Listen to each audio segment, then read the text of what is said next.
สำหรับวันนี้เสนอเรื่องการสร้างกำลังใจก่อนเข้าสู่รายการก็มีธรรมะมาฝากท่านผู้ฟังหัวข้อจากหนังสือพจนานุกรมพุทธศาสตร์ฉบับประมวลศัพท์เรียบเรียงโดยเทพเวทีประยุทธ์โตมหาจุฬาลงกรณราชวิทยาลัยพิมพ์เผยแพร่ปี2533หัวข้อธรรมะวันนี้คืออธิษฐานคำอธิษฐานนั้นมีความหมายหนึ่งก็คือว่าในทางพระวินัยแปลว่าการตั้งเอาไว้หรือตั้งใจกำหนดเอาไว้คือตั้งเอาไว้เป็นของนั้นๆหรือตั้งใจกำหนดเอาไว้ว่าจะใช้เป็นของประจำตัวชนิดนั้นๆเช่นได้ผ้าผืนมาผืนหนึ่งตั้งใจว่าจะใช้เป็นอะไรคือจะใช้เป็นสังฆาติอุตรสิงห์อัตรวาสิกก็อธิษฐานไว้เป็นอย่างนั้นเมื่ออธิษฐานแล้วของนั้นเรียกว่าเป็นของอธิษฐานเช่นเป็นสังฆาติอธิษฐานจีวรอธิษฐานตลอดจนบาทอธิษฐานส่วนของชนิดนั้นที่ได้มาเพิ่มอีกหรือเกินจากนั้นไปก็เป็นอดิเรกเช่นเป็นอดิเรกจีวรอดิเรกบาทคำอธิษฐานเช่นอิมังสังฆาติงอธิษฐามินะอันนี้ก็เป็นที่ในทางพระวินัยอีกความหมายหนึ่งคืออธิษฐานเพราะว่าความตั้งใจมั่นการตัดสินใจเด็ดเดี่ยวมั่นคงเด็ดเดี่ยวแน่วแน่ในทางดำเนินและจุดประสงค์ของตนเช่นในอธิษฐานในข้อที่8คืออธิษฐานเนี่ยก็เป็นบารมีหนึ่งใน10อย่างนะก็คือใน10อย่างเนี่ยมันก็มีเขาเรียกว่าเป็นอธิษฐานบารมีเป็นบารมี10นะที่มักจะเรียกทั่วไปอย่างคุณความดีที่บำเพ็ญอย่างหนึ่งอย่างยิ่งยวดเพื่อบรรลุจุดหมายอันสูงสุดมี10อย่างทานศีลเนคขมะปัญญาวิริยะขันติสัจจะอธิษฐานและเมตตาอุเบกขาอันนี้เป็นบารมีลูกคุณความดีที่บำเพ็ญอย่างยิ่งยวดนะทีนี้ในทางที่เรียกว่าอธิษฐานเนี่ยนะก็เราก็มีความตั้งใจมั่นคือความตั้งใจมุ่งอย่างใดอย่างหนึ่งความตั้งจิตปรารถนาบางทีเราก็มีอธิษฐานธรรมเนี่ยคือทำที่ควรตั้งไว้ในใจทำที่เป็นที่หมายมี4อย่างคือปัญญาสัจจะจาคะอุปสมะคือรู้จักหาความสงบใจเนี่ยอธิษฐานธรรมในเช่นเราก็ต้องฝึกตรงนี้นะท่านผู้ฟังว่าคนเราเนี่ยอยากจะสำเร็จอะไรต่างๆก็ต้องมีอธิษฐานด้วยบ้างเพื่อเป็นความและก็เรียกเป็นแรงตั้งใจมุ่งมั่นนะไม่ใช่ปล่อยไปปะละเลยไปไม่มีสิ่งเหล่านี้มันก็เหมือนกับเรือที่ไม่มีเขาเรียกว่าไม่มีเสาหลักปักยึดไว้มันก็จะลอยไปตามน้ำเพราะนั้นการที่เราจะมุ่งหวังถึงความสำเร็จบางอย่างก็ต้องมีอธิษฐานบ้างเผื่อไว้ว่าเราจะทำอะไรบ้างสิ่งที่มีคุณค่าชีวิตของเราเนี่ยจะทำยังไงก็ต้องมีอธิษฐานเหล่านี้เผื่อไว้เพราะนั้นก็เป็นที่ตั้งแห่งจิตของเรานะเราก็ฝึกไว้นะอันนี้เป็นธรรมะที่มาฝากท่านผู้ฟังนะในหัวข้อของเราวันนี้นะก็คือเรื่องของการสร้างกำลังใจนะการสร้างกำลังใจเนี่ยเป็นส่วนที่สำคัญมากนะท่านผู้ฟังในมันก็เหมาะเหตุการณ์เหล่านี้เพราะว่าช่วงนี้ก็เป็นช่วงของการเข้าสู่ปีใหม่นะปีใหม่ก็เป็นสิ่งสำคัญนะทีนี้ต้องดูว่าความหมายด้วยก่อนว่าการสร้างกำลังใจมันคืออะไรนะการสร้างกำลังใจเนี่ยคำว่ากำลังใจเนี่ยก็คือว่าเอาสร้างก่อนนะสร้างคือว่าเป็นการ เป็นคำกริยาว่าเนรมิตหรือบันดาลให้มีให้เป็นขึ้นด้วยฤทธิ์อำนาจหรือแปลว่าทำให้มีให้เป็นขึ้นด้วยวิธีการต่างๆอันนี้การสร้างน่าจะตรงกับความหมายนี้ทำให้มีให้เป็นขึ้นด้วยวิธีการต่างๆกำลังใจเนี่ยก็ตัวความหมายของถ้ากำลังใจโดยความหมายคือสภาพของจิตใจที่มีความเชื่อมั่นและกระตือรือร้นพร้อมที่จะเผชิญเหตุการณ์ทุกอย่างอันนี้สภาพจิตใจนี่แหละนะที่จะมีความเชื่อมั่นกระตือรือร้นพร้อมที่จะดำเนินการกับเหตุการณ์ทุกอย่างรวมความแล้วเนี่ยก็คือว่าการที่เราจะทำให้จิตใจของเราเนี่ยมีความเชื่อมั่นและกระตือรือร้นพร้อมที่จะเผชิญกับเหตุการณ์ต่างๆทำให้เป็นให้มีให้เป็นขึ้นด้วยวิธีการต่างๆนะอันนี้ก็น่าจะเป็นความหมายที่เหมาะสมเราก็มีความกระตือรือร้นอยากจะทำแล้วก็หาวิธีการต่างๆทำให้จิตใจเราคือเขาเรียกว่ามีความให้ปีให้เป็นขึ้นด้วยวิธีการต่างๆเนี่ยเราต้องสร้างทีนี้มาถึงความกำลังใจเนี่ยก็มีความหมายหลายอย่างนะท่านผู้ฟังในฐานะที่ได้ฟังพ่อแม่ครูบาอาจารย์เขาพูดถึงตรงนี้ในกำลังใจเนี่ยจริงจิตกระใจเนี่ยมันบางครูบาอาจารย์บางท่านก็รวมกันหมดเลยอย่างหลวงปู่มั่นหลวงปู่เทศท่านก็พูดถึงว่าจิตคืออาการของใจคือเป็นกลางๆและจิตคือมันเป็นผู้คิดผู้นึกมันหมุนเวียนเปลี่ยนไปตลอดเวลาแต่ถ้ามันพัฒนาไปดีมันก็จะเป็นกลางๆเฉยๆไม่มีอะไรเป็นใจเฉยๆใจคือความหมายของใจก็คือว่า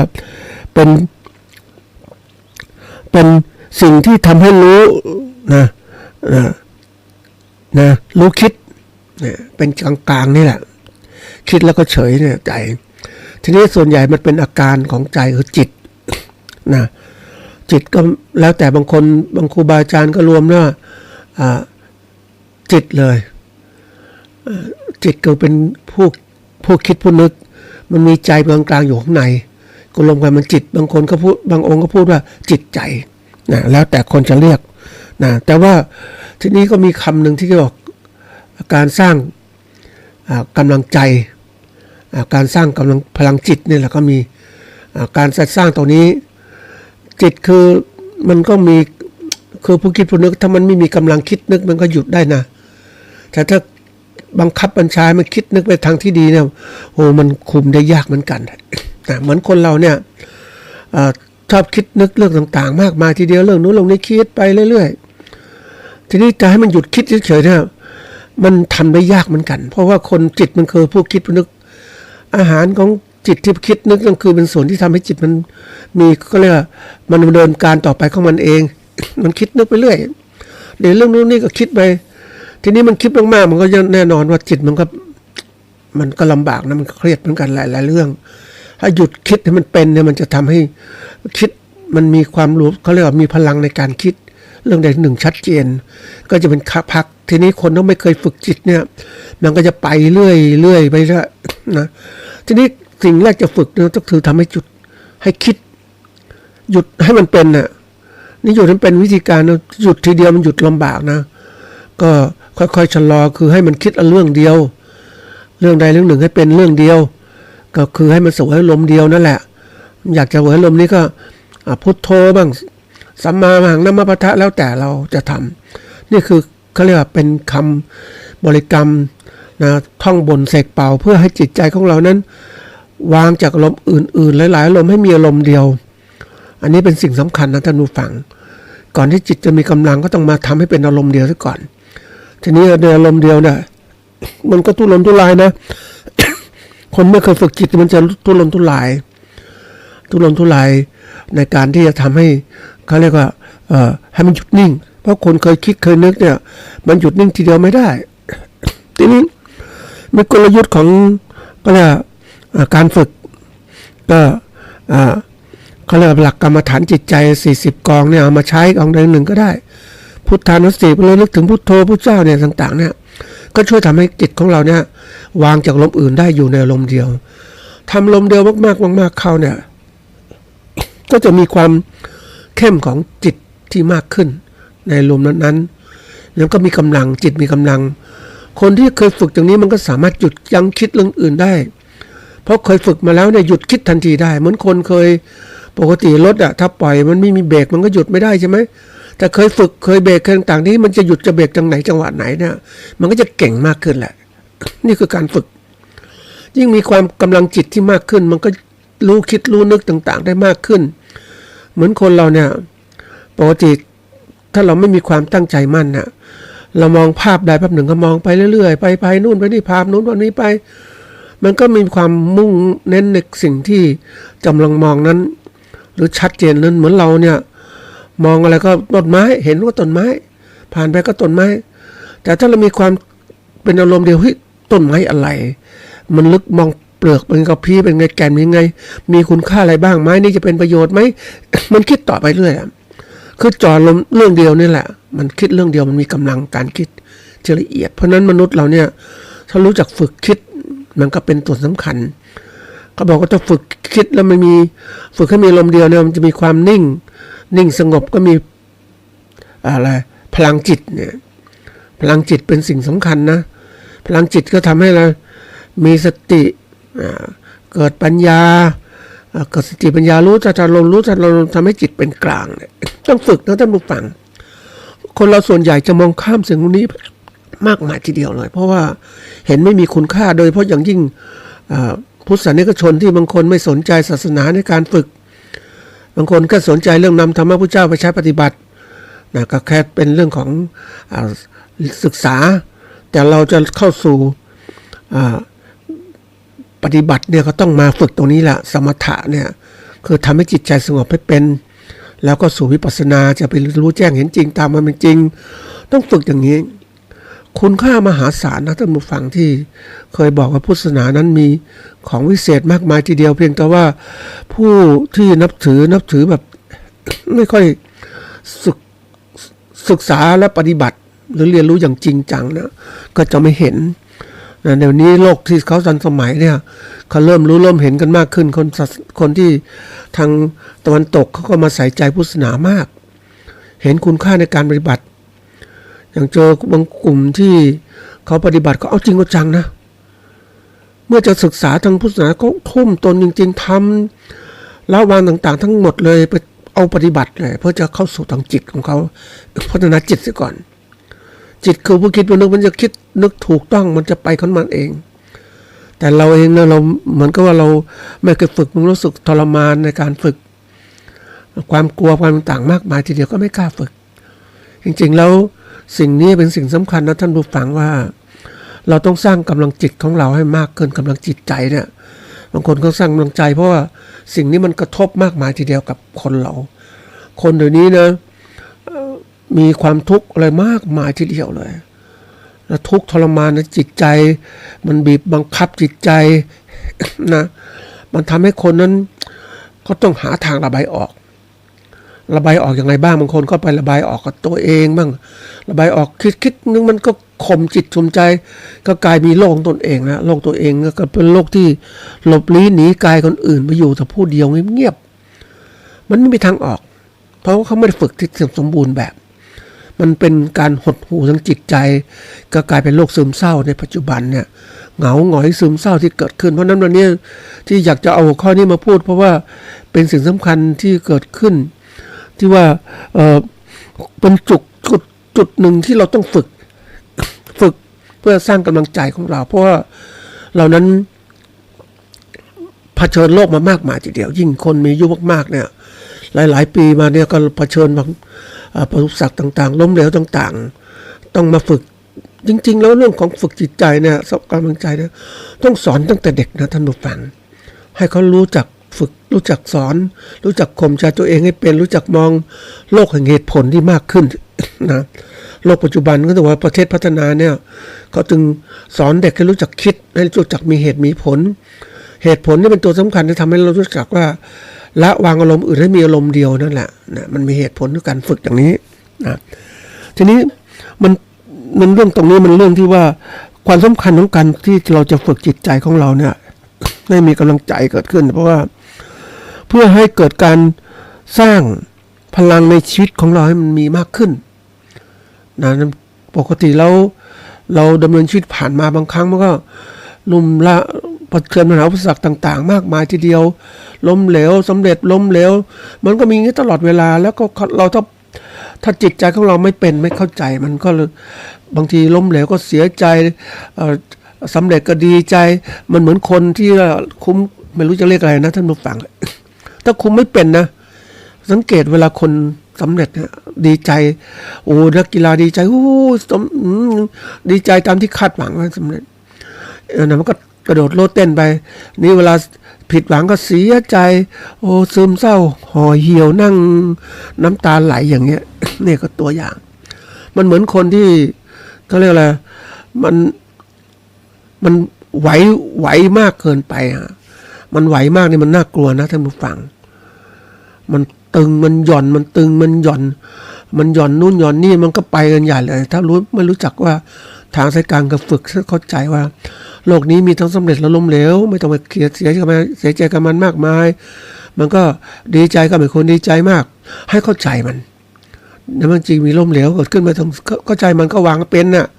แต่ถ้าคนไปเสพอารมณ์ที่อยากสำเร็จมันไม่สำเร็จปุ๊บมันก็โอ้ยมันห่อเหี่ยวท่านผู้ฟังร้องไห้ก็ร้องไห้ทุรนทุรายและดิ้นพลาดอย่างนี้เนี่ยนี่คือตัวอย่างเพราะนั้นบางทีที่เราต้องมีการฝึกจิตใจให้มีความเชื่อมั่นกระตือร้นพร้อมที่เผชิญหน้าต่างๆก็ต้องฝึกอย่างนี้ให้เข้าใจมันนี่คือความที่ว่าทำให้เกิดการพลังสร้างพลังจิตของเราให้มันกำลังจิตพลังจิตกำลังใจของเราเนี่ยให้มันมีความที่ว่าเข้าใจเหตุผลแล้วรู้จักเข้าใจการดำเนินชีวิตมันเป็นยังไงมันล้มเหลวสำเร็จยังไงมันได้มีความที่เราทนทานได้บ้างไม่ใช่อ่อนไหวไปตามนั้นประการถัดมาก็คือสำคัญก็คือว่าการสร้างความสำเร็จของชีวิตนั้นนะมันต้องมีความเข้าใจที่มากมีเหตุผลที่มากมันเข้าใจชีวิตมันดีชีวิตคือการเป็นอยู่ในโลกปัจจุบันมันมีทั้งเศร้าทั้งสุขสบายต่างๆมันคลุกเคล้าไปหมดแหละแต่เราเข้าใจมันก็จัดการอารมณ์ที่เกิดขึ้นกับจิตใจเราไม่ให้จิตใจไหลไปตามกระแสอารมณ์เหล่านั้นให้มันเข้าใจและวางเป็นไม่ต้องทุกข์ในอดีตไม่ต้องไปคาดหวังในอนาคตมากมายอยู่กับปัจจุบันทำปัจจุบันให้ดีที่สุดอนาคตดีก็จะเกิดขึ้นไม่ต้องไปคิดอะไรผ่านมาแล้วก็ผ่านไปนะทีนี้ที่ยกหัวข้อนี้มาพูดเพราะว่า1 ปีที่ผ่านไปแล้วเนี่ยจริงๆหลักการทำธุรกิจเขาก็บอกว่าจะต้องมีการทบทวนนะแต่ละปีที่ผ่านมานะธุรกิจมันเป็นยังไงเวลาเขาทำงานวิจัยเขาทำงานทำพวกธุรกิจเนี่ยก็จะมีการสรุปบัญชีรายงานผลการดำเนินการรายปี1 ปีเป็นไงบ้างมีกำไรหรือขาดทุนกำไรขาดทุนตัวไหนยังไงนะขาดทุนตัวไหนก็ลดหาวิธีการคือเมื่อทำรายงานเกิดขึ้นมันก็เกิดการที่ว่าวิเคราะห์ธุรกิจตัวเองมันมีอะไรบ้างที่ต้องแก้ไขปรับปรุงจะทำธุรกิจนี้ต่อไปเนี่ยต้องปรับปรุงอะไรบ้างมันก็เริ่มความคิดต่างๆที่เกิดขึ้นนี่คือตัวสำคัญนะเราต้องฝึกอย่างในการดำเนินชีวิตของเรานะถ้าเรามองในแง่ของนี่คือธุรกิจชีวิตของเราเนี่ยใน1 รอบปี365 วันน่ะเราทำเป็นไงบ้างชีวิตของเราจิตใจเรามีความสุขไหมสุขทุกข์มากไหมเป็นยังไงบ้างทบทวนไม่ใช่มองโลกมันทุกข์อย่างเดียวก็ไม่ได้มันก็มีจริงๆชีวิตของคนนะเขาเรียกว่าจริงชีวิตของคนมีทุกข์นะท่านผู้ฟังครูบาอาจารย์ก็พูดชีวิตมีทุกข์น้อยๆก็เรียกว่าสุขทุกข์มากก็เรียกว่าทุกข์มันไม่มีอะไรท่านผู้ฟังเพราะทุกข์คือสิ่งที่ทนได้ยากมันเกิดขึ้นตลอดเวลาทุกข์กายทุกข์ใจเกิดขึ้นตลอดเวลาอย่างกายของเราหิวอาหารเนี่ยมันก็ทุกข์แล้วมันก็หิวอยากจะกินนะร่างกายเกิดขึ้นอ่อนเพลียต่างๆเกิดขึ้นใจของเราเหมือนกันบางครั้งมันห่อเหี่ยวก็ต้องการทำให้มันจิตใจร่าเริงแจ่มใสไปดูนู่นดูนี่มั่งนะอันนี้พอในรอบปีที่ผ่านมาเนี่ยก็ไปดูไปช่วงเทศกาลปลายปีก็ไปดูเขาจัดดอกไม้จัดอะไรสวยงามเพื่อให้มันรู้สึกมันชีวิตมันสดชื่นน่ะท่านผู้ฟังดูดอกไม้สวยๆมันเกิดขึ้นมานะไปดูเพลินด้วยดู คนส่วนใหญ่ก็ชอบดูความสวยงามถ่ายรูปต่างๆแต่นี่อาจจะมองลึกไปอีกไอ้ที่มันสวยงามมันมีอะไรบ้างเกิดขึ้นอยู่ข้างหลังก็ต้องมีบริษัทต่างๆที่มารับเหมาในการทำเอาดอกไม้มาแสดงให้คนได้ปรากฏเห็น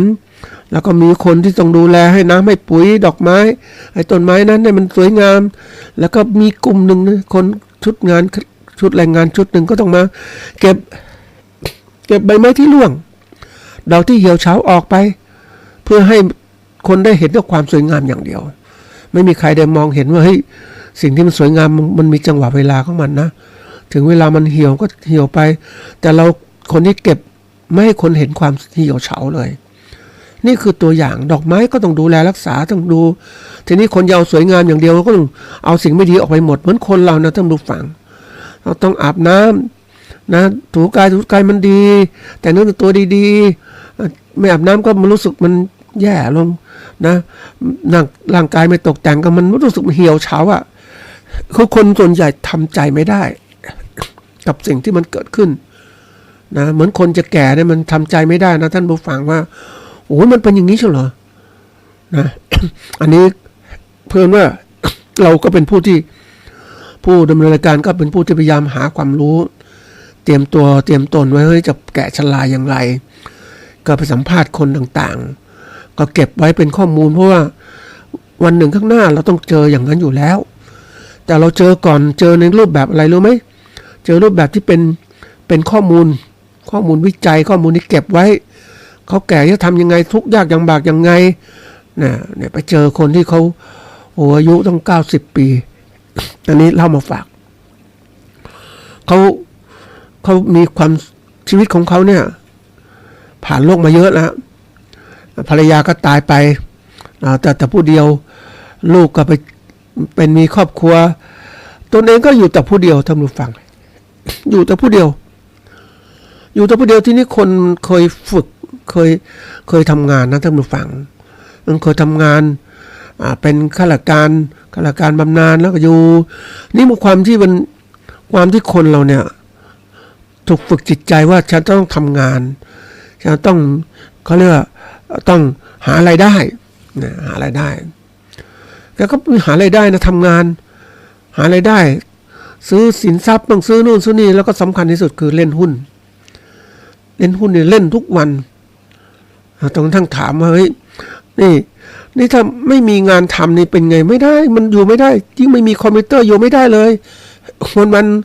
ออกกำลังกายเสร็จแล้วก็กินข้าวอะไรอยู่คอมพิวเตอร์ค้นหาข้อมูลหุ้นตัวไหนมันขึ้นมันลงคือคิดอยู่อย่างนี้ตลอดเวลาคำพูดคำหนึ่งที่เขาบอกว่าถ้าไม่มีคอมพิวเตอร์อยู่เป็นเพื่อนเนี่ยแย่เลยอ่ะเนี่ยคือการที่คนเราเนี่ยส่วนใหญ่เนี่ยที่ชี้ตรงนี้เห็นว่าการจะอยู่ได้เนี่ยมันต้องมีที่ยึดอะไรต่างๆใช่ไหมทีนี้คนนี้เขายึดเรื่องของการทำธุรกิจมันวางไม่ได้90 ปีก็วางไม่ได้คิดไปนู่นนี่แล้วก็อยู่คอมพิวเตอร์เพราะคอมพิวเตอร์เป็นแหล่งที่จะ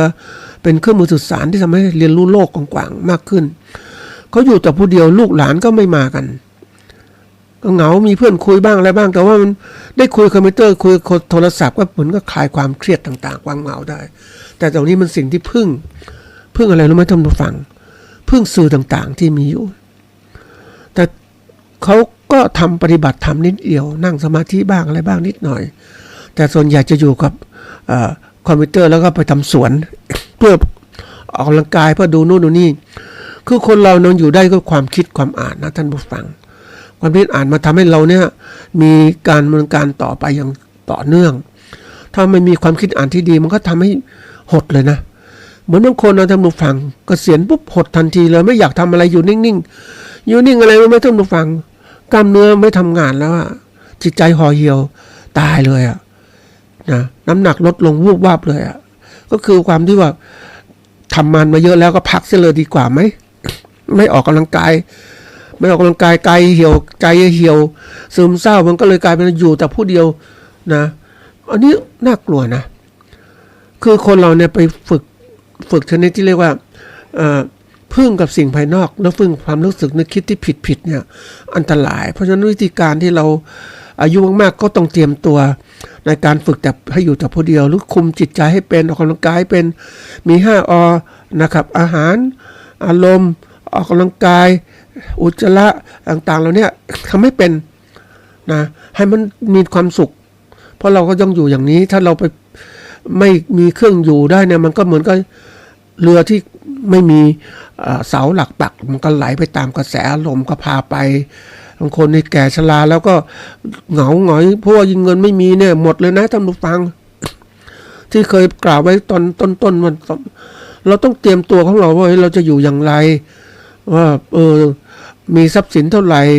ก่อนจะตายเนี่ยจะทำไงจะเกิดติดเตียงมาไม่มีเงินทำยังไงอย่าปล่อยชีวิตที่ผ่านไปเหมือนคนที่เดินไปดูเนี่ยท่านผู้ฟัง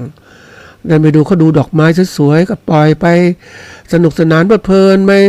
สนุกยิ่งมาเห็นกลางคืนมีจัดแสงสีก็สนุกสนานโอ้ยมันสวยมัน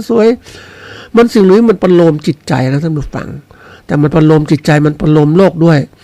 คนที่ติดกับโลกเหล่านี้ก็เลยก็ต้องมีสิ่งนี้ตลอดเวลาต้องเหมือนกับเราเสพอารมณ์กับต้องมีเครื่องเสพอารมณ์ต่างๆเกิดขึ้นแต่เมื่อไรก็ตามเราเข้าใจความจริงอย่างชีวิตเรารู้จักว่าให้วางยังไงเข้าใจมันเตรียมรับสถานการณ์อย่างมีความสุขนี่คือกำลังใจถึงพูดว่าสภาพของจิตใจที่มีความเชื่อมั่นและก็ตื่นล้นพร้อมที่จะเผชิญกับเหตุการณ์ทุกๆอย่างได้นะอันนี้สำคัญมากนะท่านผู้ฟังเราต้องเผชิญเพราะนั้นเราจะอยู่กับโลกเขาเรียกว่าโลกเพ้อฝันโลกของการเสพสุขอย่างนั้นมันไม่ใช่หรอกมันไม่โลกความเป็นจริงมันแค่จังหวะชั่วคราวแห่งหนึ่งเท่านั้นเรามาดูไปหาความจริงสิมันอยู่ยังไงไปเชิญไปนั่งดูจริงมนุษย์มันก็หลอกกับมนุษย์ด้วยกันนะท่านผู้ฟังไอ้ทางเขาจัดดอกไม้มาเนี่ยเขาก็หลอกให้คนมาเที่ยวมีความสุขนะสุขก็สุขใจสบายแล้วสุขแล้วได้มีแสงสีต่างๆก็สุขจากการกินก็สุขเนี่ยแล้วเสร็จแล้วอะไรรู้ไหมจังหวะผ่านไปก็เหี่ยวเหมือนเดิมท่านผู้ฟังเพราะตัวเองลืมมันจริงว่าสำคัญที่สุดแห่งชีวิตของเราก็จิตใจที่ต้อง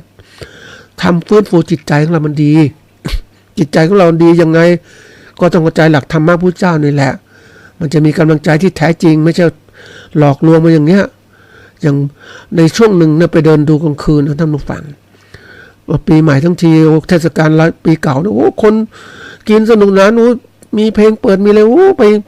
ก็เรียกแหล่งบันเทิงต่างๆเนี่ยมันก็แค่ชั่วคราวเท่านั้นแหละ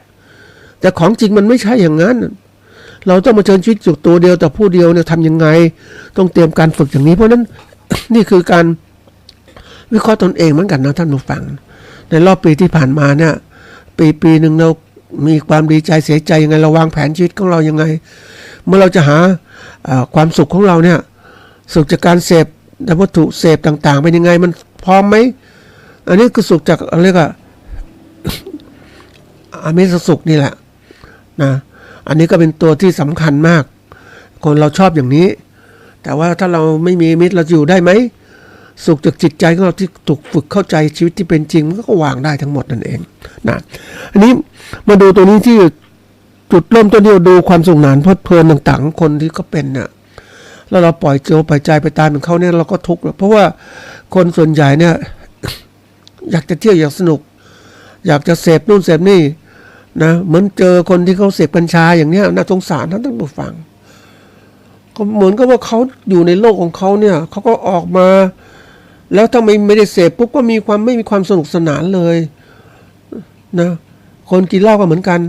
เวลากินเหล้าก็สนุกสนานถ้าถามว่าไม่มีเหล้ายังไงบ้างคือห่างจากความเป็นจริงครับท่านผู้ฟังเพราะว่าเขาเสพ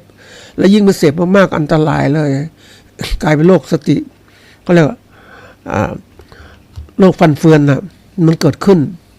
นะมันเกิดขึ้นจริงๆนะท่านผู้ฟังดูแล้วเนี่ยน่าสงสารคือคนเราที่วางเส้นทางชีวิตที่ผิดพลาดเนี่ยอย่างเนี้ย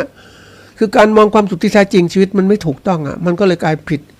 สุขจากการเสพอย่างนี้มันเหมือนกับว่ามันโลกเหล่านี้มันเป็นโลกที่ว่ามนุษย์เป็นปุถุชนก็เป็นอย่างนี้เราต้องยกจิตของเราเป็นกัลยาณชนที่เป็นคนดีต้องพยายามฝึกจิตใจของเราเนี่ยอันนี้สำคัญมากนี่ทีนี้ตัวสงสารก็ไม่รู้จะทำไงคนที่เสพนู่นเสพนี่มายิ่งตอนนี้มีกระท่อมมีอะไรต่างโอ้ยมันน่ากลัวนะเพราะเสพเหล่านี้มันหยุดไม่ได้เพราะอะไรรู้ไหมมันเคยมีความสุขแล้วก็สุขแล้วทีนี้มันต้องเสพมากขึ้นที่สุดก็อะไรขึ้นไหมกลายเป็นประสาทหลอนนี่แหละนะเกิดขึ้นมาน่ากลัว อันนี้เป็นตัวสำคัญนะเราก็ต้องมาดูว่าเป็นยังไงบ้างอันนี้1 ปีมาทบทวนตัวเราเองว่ามันจะเป็นยังไงบ้างก็หาวิธีการคือเรื่องสำคัญธุรกิจนี่สำคัญนะท่านผู้ฟังเรานึกชีวิตที่ผ่านมาเนี่ยเรา1 ปีแล้วเนี่ยเราเจออะไรบ้างความสำเร็จบ้างความพ่ายแพ้อุปสรรคต่างๆที่เกิดขึ้นความท้อแท้หดหู่ก็เกิดขึ้นแล้วมองอะไรเกิดขึ้นในชีวิตของเราไหม นะให้มันเข้าใจชีวิตอะชีวิตคือการต่อสู้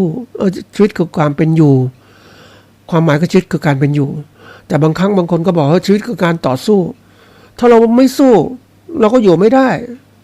เพราะนั้นมันสู้จริงๆนะท่านผู้ฟังนี่เราอยู่อย่างไรให้มันดีแล้วสู้อย่างไรให้มันฉลาดให้ชนะเนี่ยสำคัญมากเลยนั่นคือการที่เราต้องรู้จักตัวเราเองนะมองตัวเองวิเคราะห์ตัวเองบ่อยๆว่าเป็นยังไงบ้างอย่าไปเพลินกับสิ่งที่มันหลอกเราอะท่านผู้ฟังแล้วดูความเป็นจริง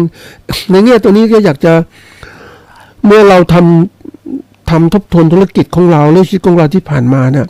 เราเห็นแล้วเป็นไงบ้างก็หาทางนะวิเคราะห์จุดอ่อนจุดแข็งวิกฤตโอกาสหาทางแล้วก็รีบปรับตัวใหม่คือเมื่อเราเนี่ย365 วันที่ผ่านมาเราเป็นไงบ้างกำไรหรือขาดทุนอันนี้ชีวิตของเราเนี่ยมันผ่านไปนะท่านผู้ฟังบางคนก็หลงกับชีวิตไปนะว่า1 ปีผ่านไปฉันมีอายุมากขึ้นโอ้ยมันดีนะฉันก็เข้มแข็งมากขึ้นสมมตินะวัยหนุ่มฉันเข้มแข็งมากขึ้นนะก็คิดอย่างนั้นแต่ถ้าวัยหนุ่มแล้วจะเป็นวัยอื่นเริ่มสึกชราละไม่ไหวแล้วนี่คือตัวอย่าง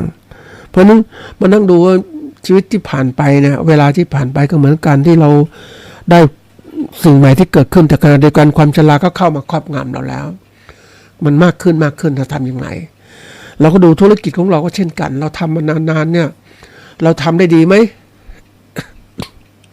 ถ้าทำดีก็ทำต่อทำตัวฟังขยันแต่ทำไม่ดีต้องวิเคราะห์ว่ามันไม่ดีอย่างไรแล้วมันมีอะไรบังคับเราให้ทำต่อไหมอย่างมีคนขายของคนหนึ่งนะเขาก็ขายของเป็นลูกจ้างคนอื่นเขาน่ะเขาก็สบายใจนะวันละ500เดือนละ15,000 บาทพอละก็คิดแค่นั้นพวกก็ใช้แค่นั้นคือมีความสุขไปวันๆนะถามว่าเฮ้ยข้างหน้าจะเป็นไงเมื่อคุณแก่ชราแล้วคุณจะมีเงินบ้างไหมคือต้องเก็บเท่าไหร่อย่างเนี้ย15,000เก็บเดือนละ5,000ไหวไหมเดือนละ10,000ไหวไหมมันเป็นลูกน้องของว่ามันทำได้ยากอีกคนหนึ่งนะคนแก่วันนี้เขาค้าขายมันตลอดชีวิตอะท่านผู้ฟัง ได้มาใช้ไปก็อยู่อย่างเงี้ยไปเรื่อยๆแต่ถามว่าเฮ้ยคุณเป็นคนมีฐานะที่ดินที่พ่อไม่ให้ต่างๆทั้งหมดที่มีอยู่ไม่ได้ขายเลยที่ดินก็เพิ่มขึ้นรายละเป็นหลาย10 ล้านอย่างเงี้ย20 กว่าไร่ก็พอแล้วแต่ถามว่าไม่ขายก็ไว้ลูกใช้ตัวเองก็ยอมอย่างนี้แล้วถามว่ามีความสุขกับการใช้ชีวิตอย่างนี้ก็มีความสุขตื่นมาตี 4 ตี 5ก็ไปซื้อของมาขายอยู่เงี้ยทุกวันนั่งนับเงินต่างๆก็ถึงเวลาก็ขายคือชีวิตมีการงานเป็นเพื่อนนะท่านผู้ฟังการงานเป็นเพื่อนของชีวิตเนี่ยมันจะทำให้เรานั้นก็เรียกมีกิจกรรมคนมีกิจกรรมเนี่ยถ้าเราต้องรู้จักนะท่านผู้ฟังคนผู้สูงวัยหลายคนเนี่ยไม่มีกิจกรรมแห่งชีวิตแก่ชราแล้วก็ลำบากแล้วไม่ทำงานทำการเนี่ยมันก็ห่อเหี่ยวร่างกายต่างๆแต่คนแก่คนนี้เนี่ย70 กว่าแล้วนะยังแข็งแรงทำนู่นทำนี่ทำไมผอมชราก็ยังทำแต่สนุกกับมันนะท่านผู้ฟังก็ใช้ชีวิตอย่างมีความสุขสนุกสนานไม่เครียด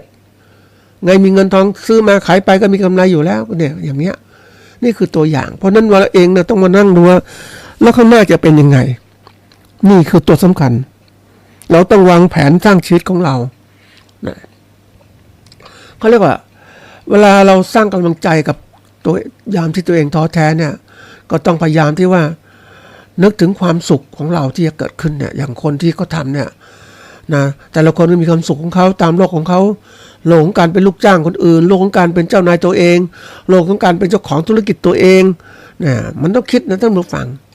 นี่โลกของความสุขที่เราต้องคิดว่าเฮ้ยเราต้องการความสำเร็จแห่งชีวิตนะต้องตั้งเป้าหมายไว้อย่างสำคัญที่สุดนะท่านผู้ฟังว่าการตั้งเป้าหมายที่ใหญ่นั้นสำคัญมากนะมันทำให้เรามีความมุ่งมั่นที่ดีขึ้นบางครั้ง ในระหว่างทางเดินทางสู่เป้าหมายใหญ่มันมีความสำเร็จและล้มเหลวต่างๆที่เกิดขึ้นเราก็ต้องพยายามที่ว่านั่นคือไม่เป็นไรเป็นช่วงหนึ่งของชีวิตของเราแต่เป้าหมายใหญ่ของเราอยู่นู่นเราต้องมีเงินสำหรับการดูแลตัวเองตอนแก่ชรานะวันนี้ล้มเหลวก็ไม่เป็นไรเดี๋ยวก็ทำใหม่มุ่งมั่นเขาบอกว่าความสุขคือผลที่เกิดขึ้นทางจิตใจแต่ถ้าคนทำงานบ่อยๆมันก็มีความสุขคือการมีเงินก็มีความสุขมีระดับหนึ่งสนุกสนานก็แล้วแต่ถามว่าตรงนี้อีกอย่างหนึ่งคือความสำเร็จแห่งชีวิตนะบางครั้งที่เราทำต่างๆทั้งหมดนะมันมีความสำเร็จแห่งชีวิตเนี่ยเป็นเรื่องสำคัญมากนะท่านผู้ฟังนะทำให้เรามีความมุ่งมั่นเคยทำมาแล้วมันสำเร็จก็อยากจะทำต่อเพราะเคยทำได้ก็ต้องทำได้ต่อใช่ไหมคนมีความมุ่งมั่นเหมือนคนที่ก็เรียกขับจักรยานแรกๆขับได้10 กิโลต่อวันโอ้หลังๆมัน20-30 กิโลมันก็ทำได้เนี่ยมันเคยทำได้มันก็ทำจริงๆคือการตั้งเป้าหมายตรงนี้ก็มีส่วนหนึ่งอยากจะแทรกเรื่องการปฏิบัติทำสมาธิเหมือนกันคนเราเนี่ยทำสมาธิเนี่ยมันถ้ามีความจิตใจตั้งมั่นมันสำเร็จบางคนนั่ง3 นาทีไปแล้วมันอาจจะทนไปถึงเป็นชั่วโมงก็มีมันสำเร็จมันสงบนิ่งมันสบายมันมีความสุขนี่คือตัวอย่างความสำเร็จแต่ละขั้นเป็นความสำเร็จที่สามารถจะผลักดันทำให้คนมุ่งไปสู่เป้าหมายที่ยิ่งใหญ่ได้เพราะนั้นเราเองเนี่ยชีวิตของเราเนี่ยเราอย่าไปย่อท้อเพราะว่าเราผ่านมาชีวิตของเรานั้นมันมีอะไรบ้างจากที่เราเด็กๆเล็กๆเนี่ยเขาเรียกว่ามันเรียกว่าเราไม่เคยรู้โลกแต่เมื่อเราเรียนหัดเรียนรู้โลกเนี่ยมันก็เหมือนกับเราได้เรียนรู้โลกกว้างมากขึ้นเขาบอกบางครั้งเนี่ยความพ่ายแพ้เป็นโอกาสของความเรียนรู้ก็จริงการที่เราจะเดินได้ดีเราก็ล้มมาก่อนแล้วนะตั้งแต่เด็กแล้วพอเราเป็นผู้ใหญ่ทำธุรกิจบางทีมันก็ล้มบ้างดีบ้างเสียบ้างก็ดูแต่เราก็เก็บมาเขาบอกพวกนี้คืออะไรรู้ไหมท่านผู้ฟังคือพลังความพ่ายแพ้เป็นพลังของความสำเร็จมันรู้สึกคนสู้ชีวิตนะท่านผู้ฟังประสบความพ่ายแพ้มาสู้สิหาจุดบกพร่องปรับปรุงตัวเองป้องกันไม่ผิดพลาดอีกนั่นคือการนั่นแหละพัฒนาตนเองใช่ไหมเราก็เอาชนะตนเองให้ได้แล้วก็พยายามที่จะตั้งอะไรว่าทำงานหรือตั้งเป้าหมายคือตั้งเป้าหมายที่เป็นจริงนะอย่างคนบางคนเนี่ยบางทีเขาเรียกตั้งเป้าหมายเนี่ยเป้าหมายคือสิ่งที่กำหนดขึ้นว่าเป็นปรากฏขึ้นในใจว่าเราอยากจะเป็นนู่นเป็นนี่ก็ตั้งไว้แต่ว่ามันก็ต้องให้มันมีความสมเหตุสมผลของความจริงบ้างแต่ละคนเราเนี่ยความมนุษย์เราเนี่ยมันข้อจำกัดน้อยคือพูดตรงๆนะท่านผู้ฟังมนุษย์เป็นสัตว์ที่พัฒนาได้พัฒนาความสามารถก็ได้พัฒนาความคิดก็ได้เพราะนั้นเราจะบอกมนุษย์คนนี้ถูกจำกัดแค่นี้ไม่ใช่ท่านผู้ฟังความสามารถมนุษย์มีมากจริงๆนะมนุษย์ที่เคยคิดไหมว่ามนุษย์จะทำการใหญ่ๆได้ตัวคนเดียวสามารถทำได้ก็คืออะไรมันสามารถทำใหญ่ๆได้เลยคนบางคนบอกเฮ้ยทำไม่ได้แต่ก็ทำได้ยังไงเขาเป็นนักธุรกิจนะเขามีคนงานเยอะแยะเขามีเครื่องไม้เครื่องมือต่างๆทั้งหมดทำได้มีเงินทำทุกอย่างมีเป้าหมายเพราะนั่นคือถามว่าความสามารถจำกัดไม่จำกัดแล้วเดี๋ยวนี้ยิ่งมี AI เข้ามาช่วยเลยปัญญาประดิษฐ์ต่างๆเครื่องหุ่นยนต์มาช่วยทำงานต่างๆมากมายเลยเห็นไหมเราจะบอกว่ามนุษย์อย่าไปเกินจริงเลยมันแค่นี้มนุษย์ก็คิดแค่นี้แหละเหมือนบางทีเราก็มองเฮ้ยอยู่ในหมู่บ้านนี้ก็พอแล้วไม่ต้องไขว่คว้าไม่ต้องพัฒนาอะไรหรอกเนี่ยบางคนก็บอกให้เราทำอย่างเนี้ยเพราะว่ามันเกินความสามารถของเราแต่ก่อนนี้ท่านผู้ฟังผู้อำนวยการเคยอยู่นะแล้วก็ติดสนามบินมันบินขึ้นบินลงมันจะเป็นยังไงงี้ในสมัยเด็กก็คาดหวังเฮ้ยอยากจะขึ้นเครื่องบินมั้งไว้มันขึ้นยังไงมันทำยังไงตอนหลังๆก็ขึ้นเบื่อแล้วไม่อยากขึ้นแล้วมันเสี่ยงนะท่านผู้ฟังขึ้นเครื่องบินบางทีมันโอ้ยมันทุกอย่างมันก็เหมือนกับท่านผู้ฟังคงรู้ไหมว่าเวลาเดินทางต่างๆเนี่ยวิธีการแก้ความกลัวของคนเดินทางเนี่ยเขาบอกว่าต้องมีอะไรสิ่งที่หลอกไม่ใช่หลอกแล้วเขาเรียกสิ่งดึงดูดให้คนไม่ใส่ใจในสิ่งที่เป็นความจริงเหล่านั้นให้มันหลงไหลติดกับเปลือกเหล่านี้เหมือนเรานั่งรถนี่แหละนั่งรถทัวร์เนี่ยพนักงานบริการดีนู่นดีนี่อย่างงู้นอย่างนี้นะขึ้นเครื่องบินก็พนักงานบริการดีนู่นตรงนี้เนี่ยมันทุกอย่างมันหมดให้ดูนู่นดูภาพยนตร์ดูนู่นดูนี่คือทำให้ลืมความกลัวที่มันเกิดขึ้นระหว่างการเดินทาง รถจะตกเครื่องบินจะตกยังไงรถจะไปประสบอุบัติเหตุยังไงมันได้ไม่ลืมนี่คือเหมือนกันดำเนินชีวิตมันก็เหมือนกันว่าบางครั้งเนี่ยเราก็บอกตั้งเป้าหมายบางทีก็ต้องดูความเป็นจริงด้วยนะว่ามันจริงไหมนะบางอย่างมันหลอกแต่ถามว่ามนุษย์เนี่ยนี่คือตัวอย่างเราอยากจะใฝ่ฝันอยากจะเป็นนู่นเป็นนี่มันไปได้หมดท่านผู้ฟัง ถ้าเราตราบใดก็ตามเรามีความพยายามตั้งเป้าหมายชีวิตของเราไว้เนี่ยเราทำได้จริงๆนะเหมือนคนที่เป็นเกษตรกรอยากจะเป็นผู้การเกษตรเขาสามารถทำได้เลยตั้งเป้าหมายอย่าไปคิดเล็กๆว่าแค่นี้แล้วถึงเวลาก็พัฒนาไปเองมันไม่ใช่อย่างนั้นหรอกมันช้าบางทีมันมีตัวอื่นมาแย่งเราไปแย่งความสนใจเราไป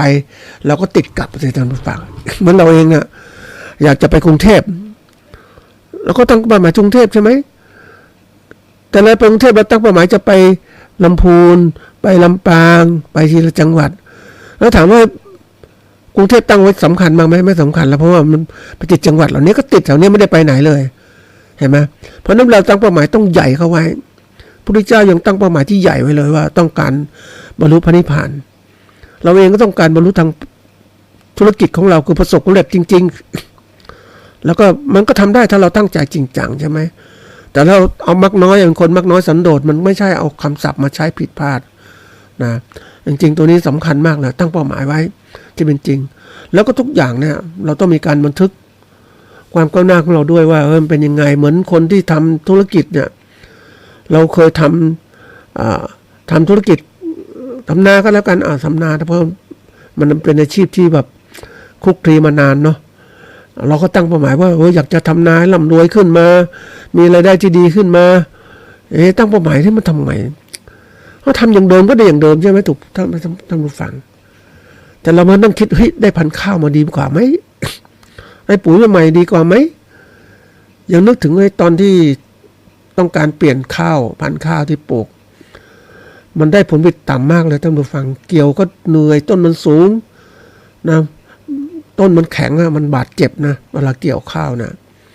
มือนี่ด้านไปหมดแล้วไม่มีถุงมือนะทีนี้เราก็เห็นนี่มันได้600-500 กิโลกรัมต่อไร่ไม่ไหวเรามีพันธุ์ข้าวใหม่ออกมา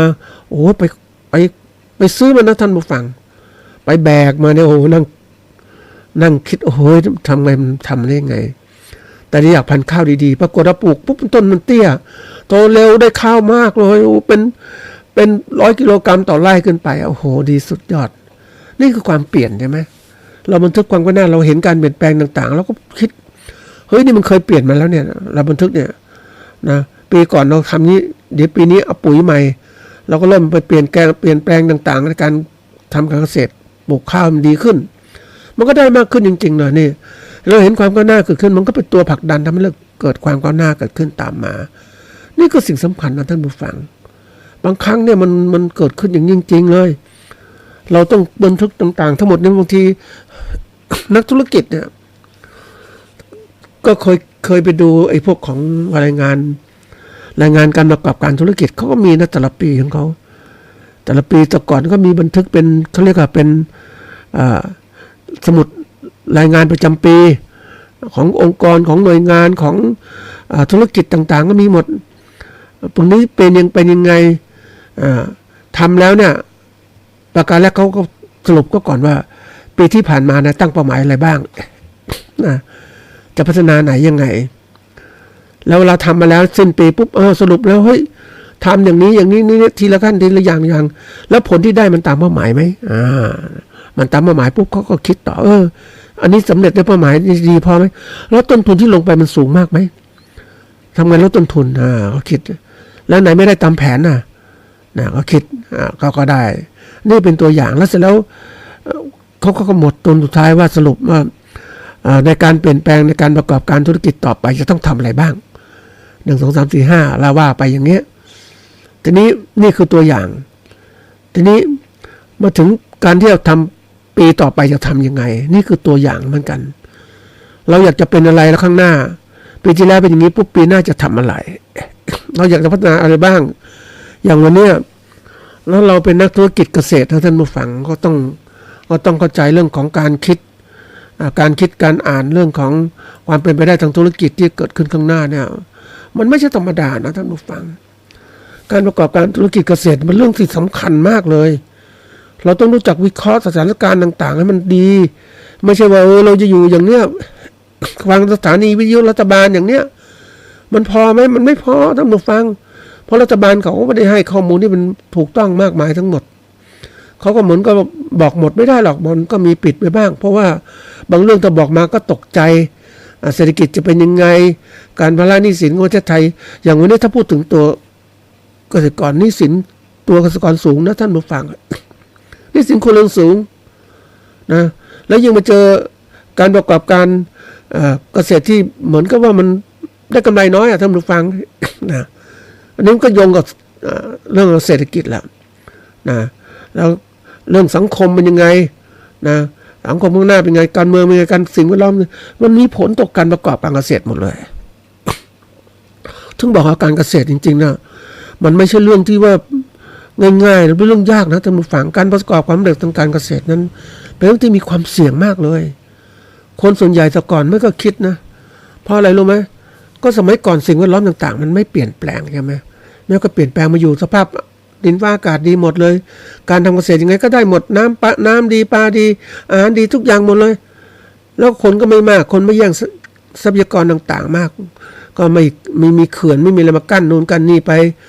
น้ำก็ยังไหลมาเต็มมีเท่าไหร่ก็ไหลมาตามนั้นฝนตกเท่าไหร่ไหลตามนั้นเราก็สามารถจะเอาได้ใช้เดี๋ยวนี้มีเขื่อนมีอะไรมากั้นไปหมดละเขื่อนนู้นคนนี้แล้วก็กั้นน้ำไปไหนรู้ไหมกั้นน้ำไปที่ต่างๆที่อื่นๆอีก ก็เหมือนคนแย่งน้ำใช้ท่านผู้ฟังความสบายต่างๆก็ไม่เหมือนเดิมแล้วยิ่งมาเจอเรื่องของสิ่งแวดล้อมต่างเปลี่ยนไปแล้วไม่พอคนยังเปลี่ยนอีกคนมีมากขึ้นในนี้ที่เคยบอกท่านผู้ฟังว่าคนมีกลุ่มหนึ่งที่มาแต่ก่อนนี้เราไม่เคยคิดนะเราเป็นคนพื้นเมืองของประเทศเนี่ยใช่เราเป็นเจ้าของประเทศแต่วันนี้คนอื่นมานะเขาเป็นเจ้าของประเทศได้เลยอ่ะเขาเอาเงินลงทุนมาก็ซื้อนู่นซื้อนี่ซื้อไปต่างๆทั้งหมดแล้วก็ร่ำรวยอ่ะอย่างนี้บางคนเคยกล่าวถึง alien species สิ่งมีชีวิตที่อื่นสิ่งนอกอื่นเข้ามาอยู่ในชีวิตในสิ่งที่เราอยู่ตรงนี้เขามีความขยันขันแข็งมีความอยากจะนู่นนี่ไปหมดเลยล่ะเขาก็สามารถที่จะได้ประโยชน์ได้มากขึ้นข้อความกระตือร้นที่เขามีอยู่เขาก็กอบโกยได้เต็มที่ใช่ไหมอย่างไปเห็นคนจีนที่มาเนี่ยโอ้ยเขาเงินลงทุนมาเงินอย่างนี้ใช่มาไม่พอเดี๋ยวนี้เขาเอาลูกหลานเอาชาติพี่น้องมาทำงานพออยู่ที่นู่นทำงานแล้วกินลำบากคนมันเยอะมันแย่งกันมาอยู่ประเทศไทยสบายคนไทยเนี่ยเป็นคนที่เรียบร้อยอบอ้อมอารีต่างๆอยู่ทำอะไรเรื่อยๆไปเรื่อยๆไม่คิดอะไรแต่เขามาจากสภาวะของการแข่งแย่งแข่งขันกันมาถึงที่นี่ก็สามารถร่ำรวยได้เห็นไหมคนที่ก็เลยว่าได้มีโอกาสคุยกับคนที่มาจากเมืองจีนที่ประสบผลสำเร็จเนี่ยโอ้โหเขาลำบากมากนะหลังสงครามโลกอ่ะอดอยากแย่งไม่มีอาชีพจะกินต้องแย่งอาหารการกินกันมาอยู่เมืองไทยโหดีมากเมืองไทยนี่ไม่มีสงครามโอ้ยก็เลยถือโอกาสจะสร้างเนื้อสร้างตัวจะร่ำรวยในปัจจุบันเห็นไหมนี่คือตัวอย่างคนแล้วบอก alien species เนี่ยมันเป็นเรื่องที่ว่าคนเรามองคนที่แบบ ก็คิดว่าคนเหมือนกันน่ะเขาเรียกคนเหมือนกันแต่ความจริงคนเหมือนกันแต่ไม่เหมือนกันคนหนึ่งเฉื่อยชาคนหนึ่งขยันขันแข็งใช่ไหมแล้วยิ่งมันเกิดการต่อสู้ทางธุรกิจที่มันเป็นอย่างนี้ปุ๊บเขาคนขยันก็ได้ประโยชน์ได้มากกว่าใช่ไหมคนที่เอารัดเปรียบคนอื่นได้มากกว่าใช่ไหมแล้วยิ่งมันสภาพบางคนที่ประกอบการเกษตรถ้าไม่รู้ต่างๆเนี่ยน่ากลัวนะไม่รู้เรื่องต่างๆเนี่ยเฉยเรื่อยๆไปที่สุดจะรู้อะไรรู้ไหมท่านผู้ฟังรู้ก็ต่อเมื่อว่าเขามาเป็นเจ้าของที่ดินเขามาครอบครองทรัพยากรต่างๆได้มากมายเขาครอบครองตลาดหมดแล้วแล้วทำยังไงอันนี้เรื่องใหญ่นะเนี่ยคือมันว่าเราต้องหัดคิดเนี่ยมันจะเรามาฝึกท่านผู้ฟังเราต้องสร้างกำลังตรงนี้คือกำลังความคิดซิก่อนเราจะคิดว่ามันเหมือนเดิมทุกอย่างไม่เหมือนเดิมแล้ววันนี้นี่คือการต้องรู้ว่าสภาพเป็นจริงมันยังไงเราต้องสร้างกำลังใจถ้าอยากจะทำต่อก็ต้องสร้างกำลังใจมุ่งมั่นพัฒนาตนเองให้มันดีขึ้นกว่าเดิม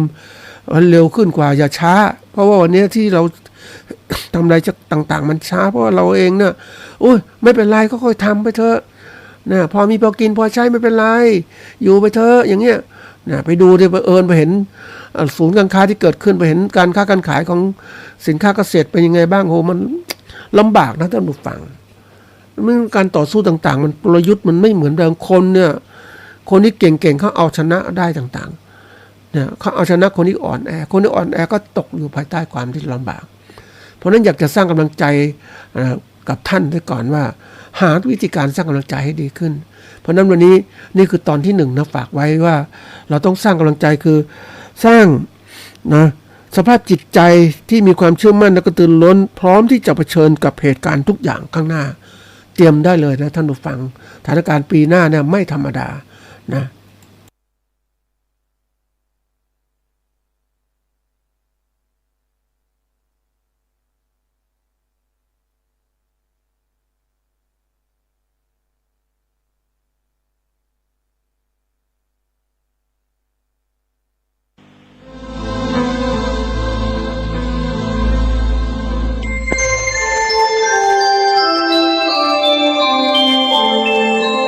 ขณะนี้ท่านกำลังฟังสถานีวิทยุกระจายเสียง FM 104.5 เมกะเฮิรตซ์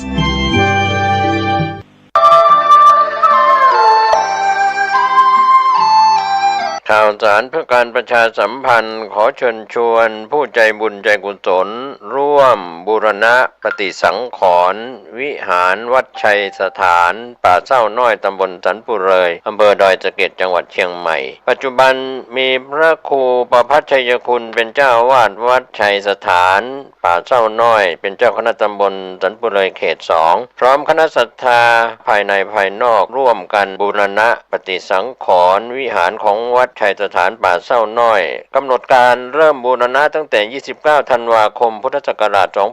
2566ถึง1เมษายนพุทธศักราช2567ขณะนี้ได้เริ่มงานบูรณะปฏิสังขรณ์วิหารบางส่วนท่านผู้สนใจที่จะร่วมบุญร่วมกุศลติดต่อสอบถามรายละเอียดที่จะเป็นเจ้าภาพและร่วมทำบุญได้ที่0876572276ได้ทุกวันก็เป็นข่าวสารประชาสัมพันธ์งานบุญงานกุศลเชิญท่านร่วมบูรณะปฏิสังขรณ์วิหารของวัดชัยสถานป่าเศร้าน้อยตำบลสันปุเรยอำเภอดอยสะเก็ดจังหวัดเชียงใหม่เพื่อเป็นสถานที่ประกอบศาสนพิธีในทางพระพุทธศาสนาได้บุญได้กุศลโดยทั่วหน้ากัน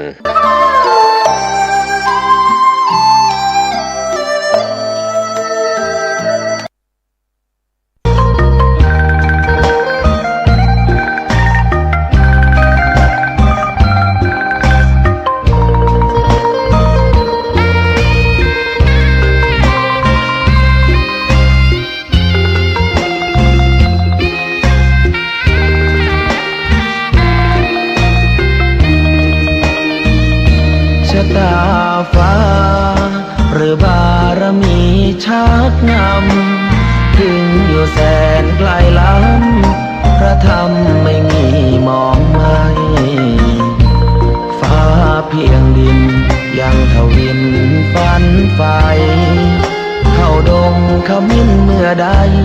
อิ่มอกอิ่มใจเสมอสายทางคนดีใจน้อมอธิษฐานบารมีสิ่งดีที่ได้พบเจอเห็นชายผ้าเหลืองทุกวันฝันเพ้ออยากบวชจริงละเมอเข้าวัดบ้านคงเป็นบุญที่เคยเป็นทุนสร้างมารักผ้าเหลืองดังว่าปรารถนายึดมั่นอยากบวชทุกทีผ้าเหลืองผืนนี้ผูกพันอยู่ในใจทุกวัน